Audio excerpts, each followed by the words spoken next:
Progress TV ન્યૂઝમાં આપનું સ્વાગત છે। ભરૂચમાં પત્નીને ભરણ પોષણની રકમ નહીં ચૂકવનાર પતિને સજા ફટકારતી ભરૂચની ફેમિલી કોર્ટ। કેસની વિગત એવી છે કે ભરૂચ નજીકના ગામમાં રહેતી પરિણીતાએ તલાસરી, જિલ્લા પાલઘર, મહારાષ્ટ્રના રહેવાસી પ્રતીક જગદીશભાઈ પટેલનાઓની સાથે લગ્ન કરી સાસરીમાં ગયેલા હતા।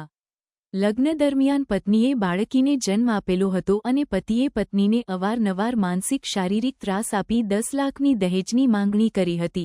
પતિની માંગણી ન સંતોષાતા પત્નીને લાત મારીને ફેંકી દેતા પત્નીને પગમાં ફ્રેક્ચર થઈ ગયેલ હતું। ત્યારબાદ પતિ તેમજ સસરા પરિણીતાને ભરૂચ મુકામે આવીને મૂકી ગયેલા હતા, પરંતુ 2 વર્ષની સગીર પુત્રીનો કબજો તેની માતાને સોંપેલો નહીં, જેથી પત્નીએ સગીર પુત્રીનો કબજો મેળવવા માટે ભરૂચની કોર્ટમાં ડોમેસ્ટિક વાયોલેશન એક્ટ મુજબનો કેસ દાખલ કરી સગીર બાળકીનો કબજો મેળવેલો હતો।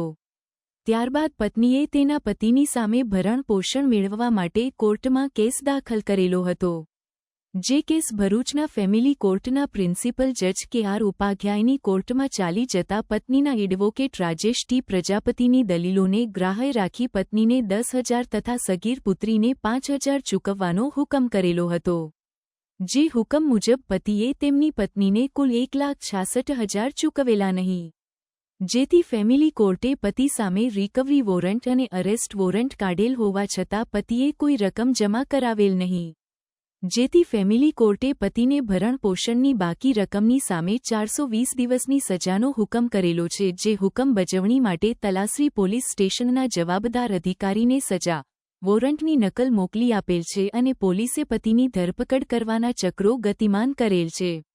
રિપોર્ટર કેતન મહેતા, ભરૂચ।